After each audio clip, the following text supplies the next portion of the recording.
also, you have to know that a lot of fights and self-defense situations are completely preventable and often are your own fault. Because learning how to de-escalate a situation and talking people down ends way more fights favorably than beating the other person up. Now, pretty much anyone who's worth their salt in self-defense and the martial arts business will tell you that it's not revolutionary. Most of my confrontations were ended that way. I worked in the bar and restaurant industry for a very long time. And not as a bouncer or anything. I was a waiter or a bartender. But I was usually also the biggest, strongest guy on staff. And I'm not even that big and strong. Like, I'm 5'10". But the people who work in the bar industry are often women, or people who, you know, don't want to fight, and so they're not big and strong. I love fighting, so I'm big and strong. And oftentimes that was enough. I was able to be intimidating enough of a presence to where things just de-escalated from me walking over there. There was several times where a guy needed to be kicked out. He was being a shithead to other customers or staff, needed to be kicked out. My tiny hostess said, "Hey, Matt, someone needs to be kicked out." And I walked around the corner and he fucking bolted. Just fucking bolted. Weak, tiny little man. Like, he wasn't tiny. He was bigger than me. But, you know, I had a strong presence. It was clear from the way that I held myself that I wasn't gonna fuck around. And if I had to, I would, you know, throw him out of the building if I needed to. At that place, actually, that was pretty rare. We've only had to remove customers, like, I think 5 times while I was working there the entire time that I was working there, which was remarkably little for the area because it was an area with a lot of bars and a lot of people getting kicked out on the street because of shitty behavior. There's a lesson for business owners to learn about how to bring in people that make the experience for customers better and not tolerating assholes. Anyway, we only had to kick out like 5 people the entire time that I worked there, and I worked there for a while, and to only have to kick out 5 people is insanely low. And of those 5 people, I only had to physically remove 2 of them. So, you know, physical violence is very rarely needed.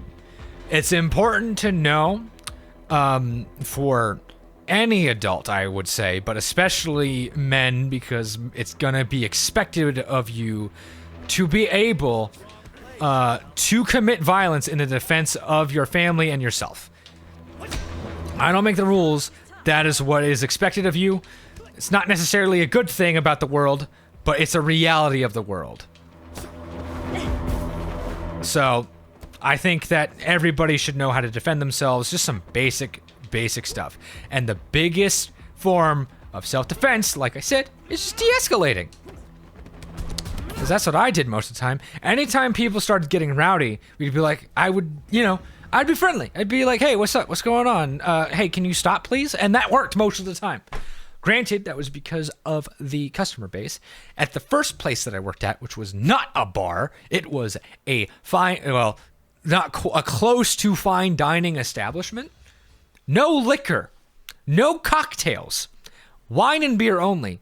I had to kick people out all the fucking time there. Oh my god. And guess who it was that was kicking people out? Me. Because the managers were all smaller than I was. I had to kick people out on fucking Christmas. Because we were open on Christmas. Oh my god. That was so bad. I didn't have to physically remove them, but I did have to tell people to leave on Christmas. That was the... Ow. You have not known a feeling of bewilderment like having to kick customers out on Christmas Day. Like, Jesus fucking Christ. It's just so embarrassing for the family. Oh my god.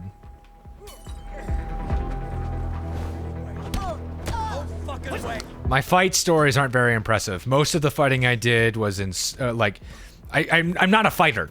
I never competed professionally. I competed amateurly, but it was mostly point fighting, and if it wasn't point fighting, it was light contact. So I do not consider myself a fighter. I consider myself a martial artist. I've done it for 20 years now. Jesus Christ.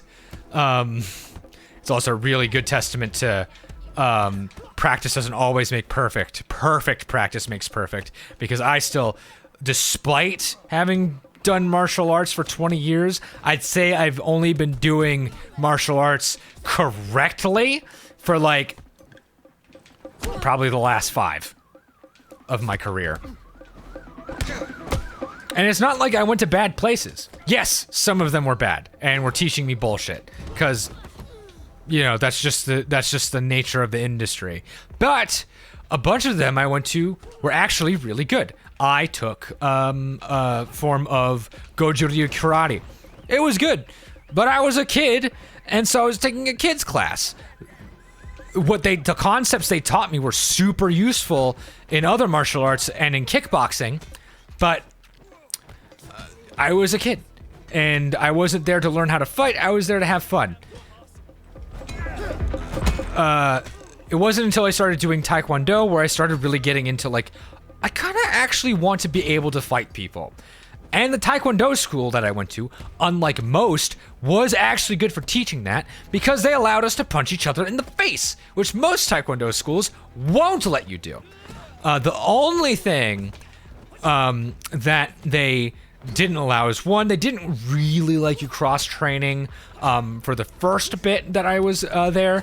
But as soon as the younger instructors started becoming more in charge, that became less of a big deal. And the other thing was that they took the whole, like, control and light sparring into every aspect. So there wasn't really any power striking training at all. But the technique that they taught and the strategies that they taught were really good. And it took a very minor adjustment to adjust the techniques I was being taught to do them with power. Very minor, which can't be said for most Taekwondo studios. So I went to a really good Taekwondo studio. However, even with that, Taekwondo is just not a complete martial art when it comes to fighting. So I have supplemented it with boxing, kickboxing, and Muay Thai. I've been wanting to go back to that, but I've been really wanting, one, to finish my Taekwondo and at least get my black belt, because I never got that. But two, I've been wanting to learn Muay Thai. Muay Thai is an incredibly useful martial art to learn how to fight. It is the most effective way to teach you how to fight out of any singular non-hybrid martial art. It is the best at it. If you want to learn how to fight, but you don't want to cross train, take Muay Thai. Muay Thai has very comprehensive, basic but effective striking, and it has extremely effective grappling for most encounters. Why? Because all of their wrestling is stand-up wrestling, and you're gonna run into that the most out on the street. And if you're good enough at it, you're not going to get taken down. Why? Because you won't let your opponent get a good enough grip to take you down. However, that's very hard. It's not easy. Grappling is hard, no matter what. If you want the, so yeah, like I said, the most effective way to learn how to fight quickly and only going to one class is to take Muay Thai. You will learn how to fight, no questions asked. If you want to be like a really good fighter that a really good fighter and you're willing to put in more work. Wow, I'm not doing well on these ones. But if you want to become like a really good fighter someone who is likely to win most of his encounters, you're going to dedicate time to boxing and wrestling. But that's not as simple as just learning Muay Thai. If because you can achieve a similar level of skill with just Muay Thai, it's just training specifically boxing and wrestling will take you farther sooner. It's just going to take more work. But if you don't want to put in as much work, you don't want to have to go to multiple different classes, maybe deal with multiple different coaches and different cultures, just take Muay Thai. And you'll learn how to fight. Like, even Brandon Lee, the son of Bruce Lee, was like, I learn my techniques, but when I'm practicing my fighting and my techniques, I do it at Muay Thai class. Oh, it is a different moveset. What is this? What the fuck? What is this? Looks like... I want to say... Is it Hungar? I have no idea.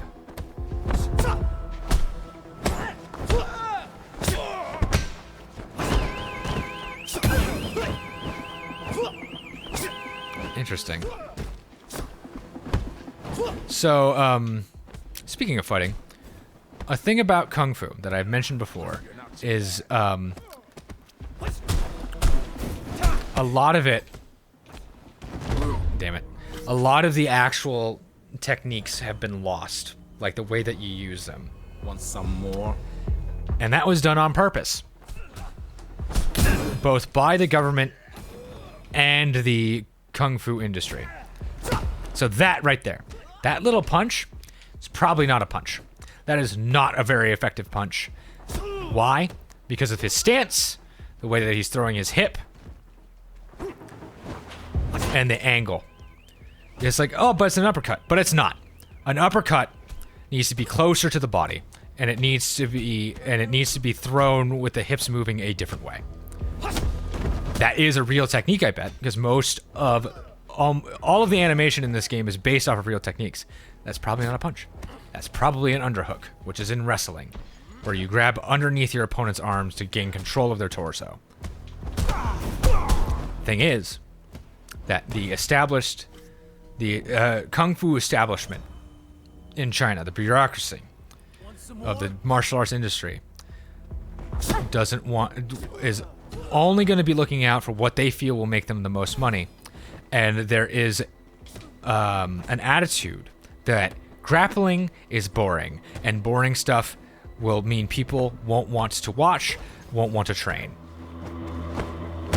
And so there are a lot of martial arts, actually, not just Kung Fu, it's just especially bad in Kung Fu, where that's like that. A lot of the karate forms, as soon as you learn a little bit of grappling, it's like, oh, this is all grappling. Guess what? Karate, originating in Okinawa, was designed to combat jiu-jitsu. It was a hybrid martial art form that combined grappling and striking to fight the samurai who were trained in jiu-jitsu. That's why its stances are so rooted, because they don't want to get grabbed and taken down. They root their stances into the ground. If you look at any other striking art, you're light on your feet, and you're moving around a lot. Not in traditional karate. In traditional karate, you're rooted to the ground. Your feet stay on the ground for as much as possible. And that's because they don't want to get grabbed and thrown. And that's a good way to keep yourself from getting grabbed and thrown, is to keep yourself rooted. That's why a lot of their strikes have the hikite. Because when you're rooted like that, it's really hard to put power in your punches without grabbing the person and pulling them into your punch. And that's what the hikite is for. I think it's called the hikite? I forget what it's called. Ooh, now I have these guys' fucking moveset. Can I do the... I have it! Nice! Ooh! Oh, yes! That's exactly what I wanted.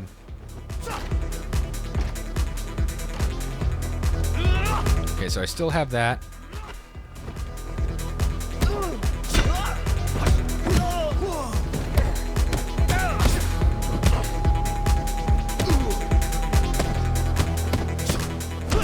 Oh!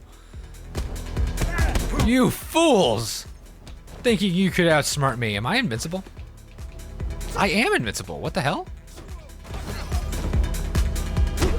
That's such an effective strike. That's a real strike. That is like a seriously effective move that you like never see because it doesn't seem effective. But a good fucking shoulder tackle like that? Or it's not a shoulder tackle, but a good shove like that? Very useful. Oh, yes! Oh my god, I love it. Oh. Oh. I love that kick.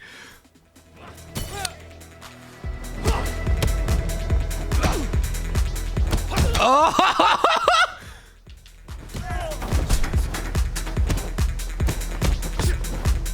Oh. I just missed my spinning hook kick, that's all. But I got other kicks.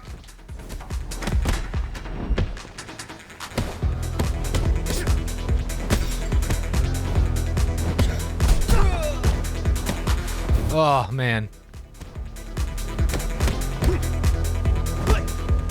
Okay, yeah, so I don't get the spinning hook kick anymore, but that... You know what? Not a huge deal, because I got these other kicks that I like. Ow.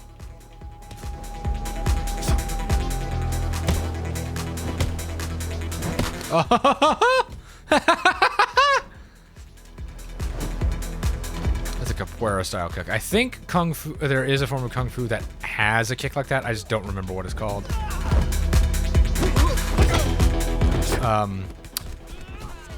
But I got capoeira on the mind because I've been practicing it a little bit. You know, just for fun. I like their kicks. I like their ability to kick from off the ground. I feel like it's a pretty useful skill to have in your arsenal. You're not really going to use it a lot, but it can help.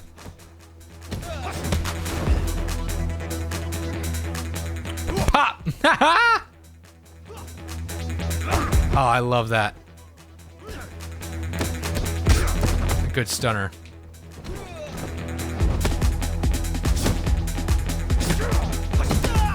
Ooh, I wonder.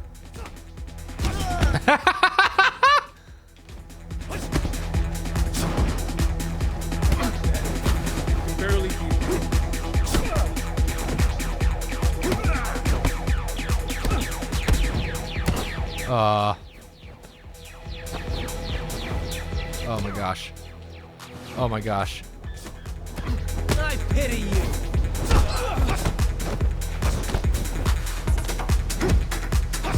Ugh. Ow. I'm just gonna keep... Whoopah. Tornado kick is a fun one. That's a kick that's really difficult to land.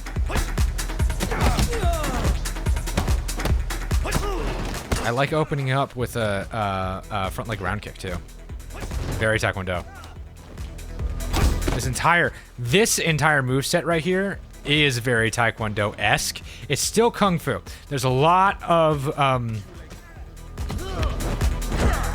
Kung Fu styles, and a lot of martial arts look very similar because there's only so many ways that you can do striking. You know?